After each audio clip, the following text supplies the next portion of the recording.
representante discente.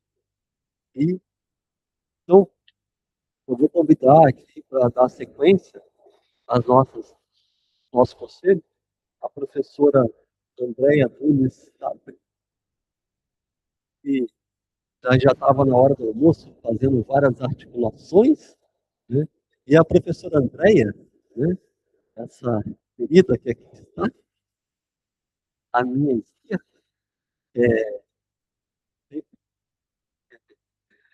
a professora querida que aqui está, ela é a presidente do nosso núcleo docente estruturante. O núcleo docente estruturante, na graduação, é um grupo de professores, todos os professores, que são mais destinados a pensar o projeto pedagógico, como é que acompanha, os desafios pedagógicos do curso, né? Então, eu vou passar aqui para a professora Andréia dar os encaminhamentos, né, e falar um pouquinho com a gente. Logo depois da professora Andréia, eu vou convidar aqui o Valdoir, que está chegando ali, para fazer a fala em nome dos discentes, né, das questões, dos discentes, tal, de se reuniram, trouxeram uma série de questões, e logo depois do Valdoir, o professor Jonas, que vai aqui, então, falar um pouquinho para a gente do conselho que também acabou de chegar. Vocês vão ter cada um de 10 a 15 minutos, tá? Para a gente poder dar conta das tarefas que nós temos para a tarde, tá bom? Boa tarde, então. Falar em nome do Núcleo Docente Estruturante, que é uma parte, né, um órgão consultivo do nosso curso, assim como esse conselho, né? A gente tem, dentro do curso de licenciatura em Educação do Campo, a gente tem algumas estruturas, né? Algumas delas são deliberativas, ou seja, fazem as decisões, né? E outras são consultivas, como é o caso do Conselho Comunitário e do Núcleo Docente Estruturante. Então, a gente tem um grupo que é o grupo total dos professores, como a professora Carla comentou, nós somos 16 ao todo, né? Então, esse total dos professores, a gente compõe todos juntos a comissão de curso. Então, toda vez que a gente precisa deliberar, decidir, precisamos estar com todos os professores juntos, e aí nos reunir enquanto comissão de curso para decidir. Porém, a cada tanto tempo, a gente reúne uma parte desses professores num núcleo que vai se encarregar de estudar mais aprofundadamente a estrutura do nosso curso. E a estrutura do nosso curso está no documento, que é o PPC, né, o Projeto Político de Curso, que nas escolas seria o PPP, né, o Projeto Político Pedagógico da escola. Então, nós temos aqui na universidade, na nossa estrutura de universidade, tem universidades que se organizam de maneira diferente e cursos que se organizam de maneira diferente, né? Então, nós nos organizamos administrativamente assim. E o núcleo docente estruturante da licenciatura em Educação do Campo tem, ao longo do tempo, estava sob a coordenação do professor Jonas, e agora fica sob minha coordenação, e a gente vai revezando, né, entre nós. Tanto a coordenação do curso quanto esses outros grupos, a gente vai se alternando para que alguns, por exemplo, dentro da universidade, diferente das escolas, né, a gente tem essa função tripla, digamos assim, que a gente faz ensino, pesquisa e extensão, né? Então, além da sala de aula, além da parte de ensino mesmo, a gente ainda tem, né, as funções de extensão e de pesquisa, e a função administrativa. Então, a gente vai se alternando, né, nessas funções, assim, há algum tempo, alguém se dedica mais para pesquisa, alguém se dedica mais para a extensão, e essa parte fica com outro. No último período, a gente teve, então, o grande desafio da avaliação, que a professora Carla comentou antes, conseguimos a nota máxima, que é a nota 5, né? Então, nesse último período, o Núcleo Docente Estruturante, o NDE, teve uma missão de organização de documentos, né, de trazer esse histórico, né, do curso, e reorganizar, né, esse histórico. O nosso projeto político de curso, o PPC, a gente periodicamente precisa revisá-lo, porque as características dos nossos estudantes vão mudando, as características do campo vão mudando, dos territórios que nós atendemos, né, e a própria legislação nacional da educação, né, para as licenciaturas. Por exemplo, agora nós vamos ter que nos adaptar, né, a algumas normatizações que ocorreram nacionalmente aí para organizar as licenciaturas. Então, a gente tem que se adequar. Aí quem vai discutir isso é o núcleo docente estruturante. O nosso desafio atual, Então, nós queremos contar com a ajuda do Conselho Comunitário.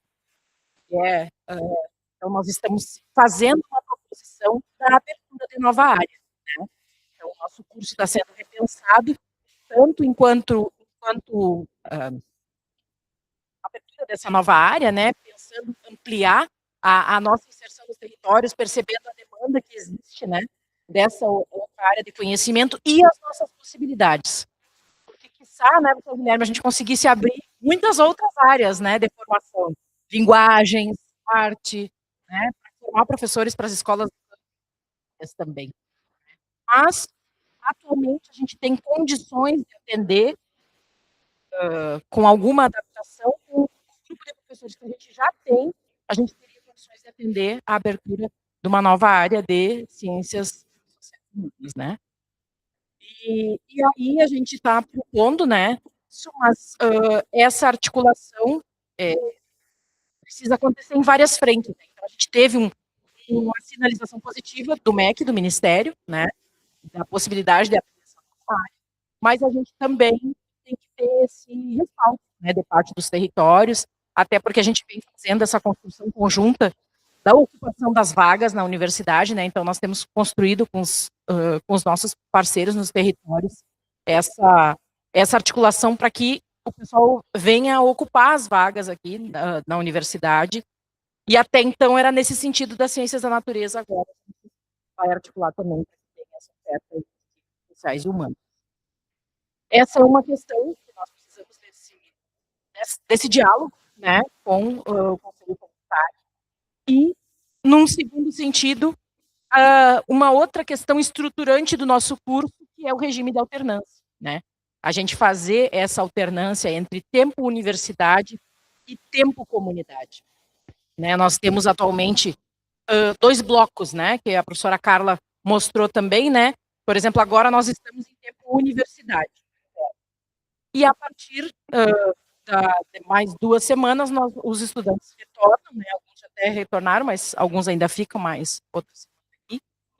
E, e aí a gente conclui esse período de tempo universidade e os estudantes retornam para os seus territórios, e aí nós passamos a fazer o acompanhamento nos territórios, né, nos dividimos entre os professores para acompanhar os territórios, mas são 2 grandes blocos atualmente, né, assim, tempo comunidade e tempo universidade. E a gente tem sentido um pouco de falta, né, da troca. O que acontece?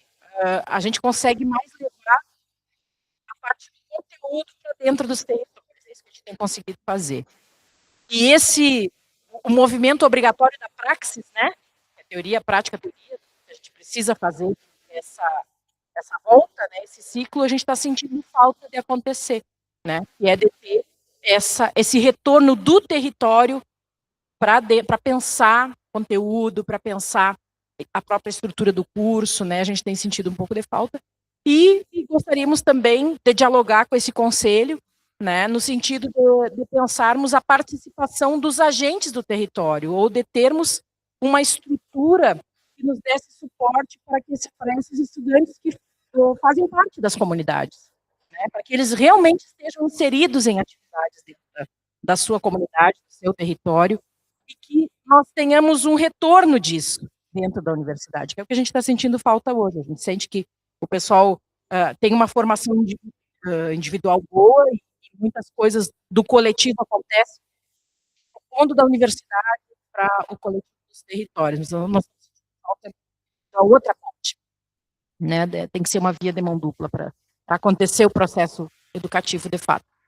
E aí nós queremos pensar junto com esse conselho também, já temos algumas ideias, de repente fazer um núcleo de acompanhamento, que participem egressos, né, que participem os estudantes que estão agora fazendo a sua formação, e mais pessoas do território, professores das escolas do território, né. Então a ideia é que a gente tenha esses agentes territoriais que vão acompanhar a formação dos nossos estudantes de graduação, seja aqueles que já passaram por aqui, ou outros agentes, né, que estão nas cooperativas, que estão nos movimentos, que estão, né, que são esse nosso coletivo que a gente compõe aqui, né, que faz parte do como um todo. Então, basicamente, para o conceito tributário hoje, o NDE traz esses dois desafios, né? Seria, então, para nos ajudarem a pensar, né, essa proposição que a gente também, enquanto órgão consultivo, vai levar para os nossos órgãos deliberativos, né? A nossa função é professor, apresentar para os outros professores, né? E aí gostaríamos de consolidar junto com vocês uma proposição que fosse bem pensada, né? Acho que é isso aí, não sei se tem mais alguma.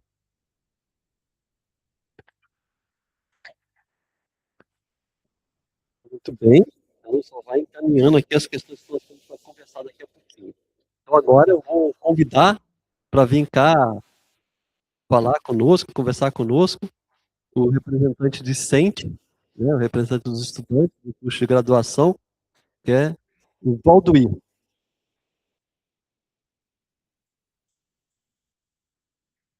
O Valduir, contigo.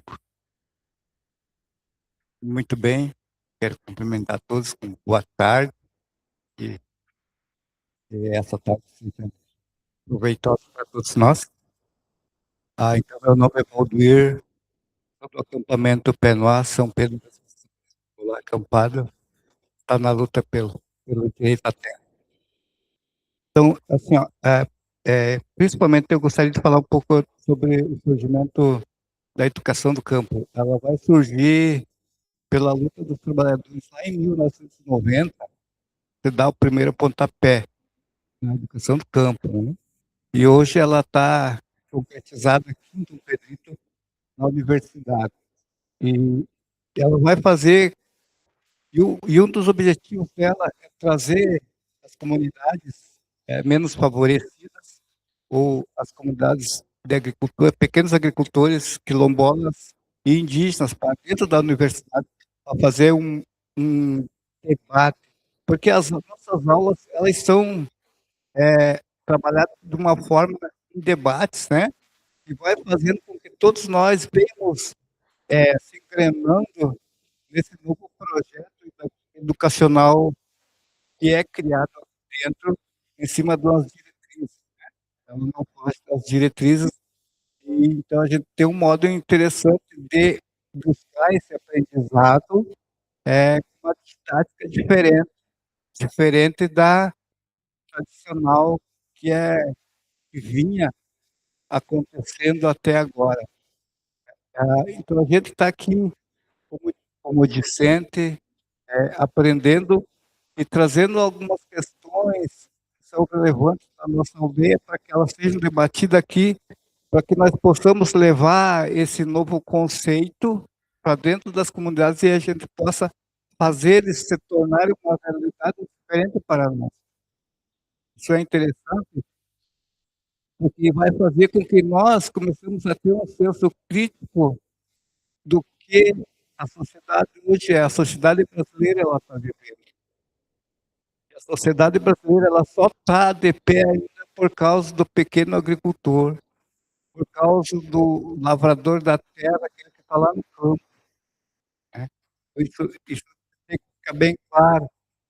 Quando eu falo na questão cultural, na questão nossa do campo, eu não posso deixar de falar no calendário.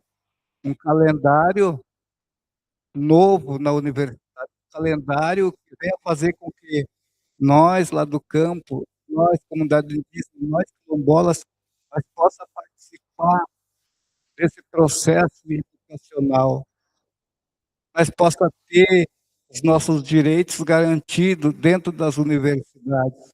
É isso que nós queremos, porque isso foi negado para nós há tanto tempo, e agora nós estamos aqui, nós possamos discutir abertamente com as coordenações dos cursos, com as direções dos cursos, para que os nossos anseios eles possam ser supridos.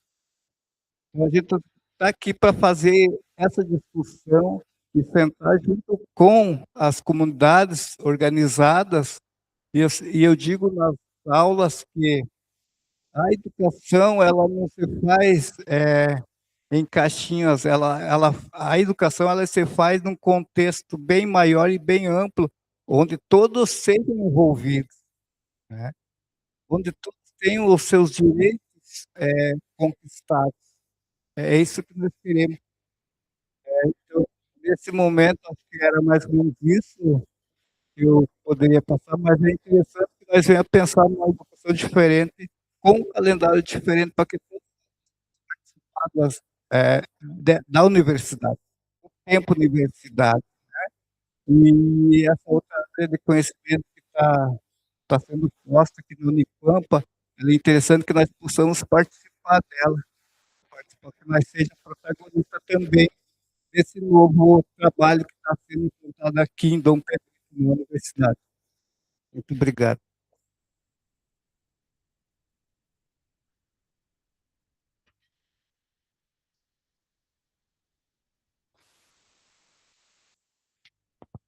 Então, agora, para dar convidar aqui o professor Jonas para falar um pouquinho para a gente do papel do Conselho Comunitário, das tarefas do Conselho Comunitário. Aí a gente já passa em seguida para os nossos debates, né? Então, boa tarde a todas e a todos. Muito bom ter esse grupo aqui conosco, disposto a conversar sobre a educação do campo, disposto a participar do processo de construção, do processo que constitui a educação do campo, não enquanto curso de graduação, mas enquanto luta dos povos camponeses. Estou com o celular aqui porque eu quero começar essa fala trazendo um dado que dá a dimensão do tamanho dessa luta. De acordo com os dados do INCRA, o Brasil possui atualmente 9.964 projetos de assentamentos de reforma agrária, reunindo cerca de 1,1 milhão de famílias. Se eu fizer uma média aí de 4 pessoas por família, que é a média que, via de regra, se faz enquanto estatística, enquanto geografia, nós vamos ter aí quase 5 milhões de pessoas vivendo em áreas de assentamento de reforma agrária, em uma área que ocupa 140,9 milhões de hectares. Então, quando eu estou falando de reforma agrária, eu estou falando de política pública, eu estou falando do direito da garantia do acesso à terra, do acesso à possibilidade de produzir o próprio alimento. Quando a gente fala por último, a gente vai alterando a fala, tá? Minha letra é horrível, e a cada fala eu fui riscando coisas que eu ia falar e colocando novas. Porque eu ia falar uma coisa, aí o Valdoir já falou. Eu vou falar isso, não, mas a Andréia já falou. Então a gente vai reformulando. Mas o princípio básico, e que eu acho que é importante para a gente chegar no conceito comunitário, é a gente nunca esquecer que a educação do campo, ela existe como fruto da luta dos camponeses pelo direito à terra.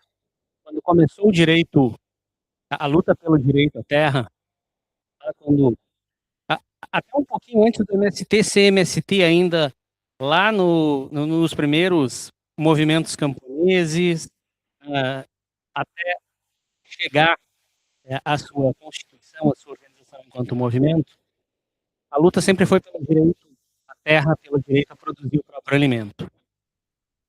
E num determinado momento, quando essa luta foi acontecendo e as famílias foram se juntando, começaram a surgir outras demandas. E uma preocupação era: onde é que as nossas crianças vão estudar? Qual é a escola que os nossos filhos vão frequentar? Mas não era nenhuma preocupação só com os filhos, porque boa parte dessas pessoas que estavam engajadas nessa luta também não tinham tido direito à educação historicamente negada e também não tinham uma formação. E a educação que era oferecida era a educação do capital, que tinha levado essas pessoas à exclusão do acesso à terra, à exclusão da possibilidade de produzir o próprio alimento, à exclusão do acesso à possibilidade de ter autonomia para reproduzir a sua própria vida. Então, a educação não servia. A luta ia ficar limitada se, mesmo após a conquista da terra, a educação continuasse sendo a mesma. Então, precisava de um outro projeto de educação, de um outro modelo de educação. E assim surge a educação do campo, primeiro como luta, e depois ela vai se constituir enquanto política pública a partir do Pronera. lá em 98, quando a gente tem oficialmente o nascimento da educação do campo, que vai completar agora em 2028, 30 anos de existência. E esse projeto da educação do campo, ele foi ganhando cada vez mais força, ele foi se juntando ao projeto da Reforma Agrária Popular, e ele está vinculado ao projeto de construção de sociedade a partir da perspectiva da agroecologia. Não da agroecologia apenas na sua dimensão da produção de alimentos, mas da agroecologia enquanto projeto de sociedade, da agroecologia enquanto projeto de vida, que preza pela justiça social, que preza pela sustentabilidade socioambiental, pela equidade de gênero, pela equidade de raça, enfim, todos aqueles princípios da educação do campo que nós conhecemos. E nesse sentido, quando a educação do campo chega à universidade, ela precisa garantir que esses princípios não sejam esquecidos, que eles permaneçam presentes. E é a partir dessa necessidade que a política pública ela já vai prever um conjunto de mecanismos que garantam isso aos povos camponeses, que são as pessoas que lutaram, que deram a vida para que nós pudéssemos estar aqui nesse espaço. E por isso ela está baseada em alguns princípios que caracterizam a educação do campo, que é um processo seletivo específico. A professora Carla falou pela manhã, nós não entramos nas vagas do SISU. Nós temos um processo seletivo específico porque o objetivo do curso de educação do campo é atender os povos do campo, das águas e das florestas. Então, no nosso processo seletivo, quem é camponês tem preferência pela vaga, porque o curso foi conquistado pela luta dos movimentos sociais para que os povos do campo, das águas e das florestas pudessem estar aqui. Porque o processo tradicional de seleção não garante isso, pelo contrário, exclui esses povos daqui. Um segundo princípio da educação do campo é a pedagogia da alternância.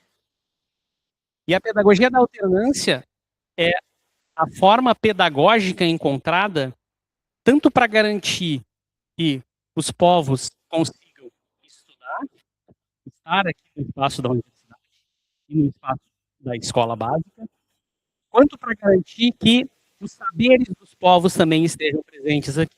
Porque a pedagogia da alternância, ela não está restrita a um calendário. A gente pode organizar de múltiplas formas a pedagogia da alternância. A essência da pedagogia da alternância é um processo de troca entre os saberes da universidade ou da escola e os saberes dos povos. E nesse processo, os saberes dos povos eles são tão importantes quanto os saberes da universidade.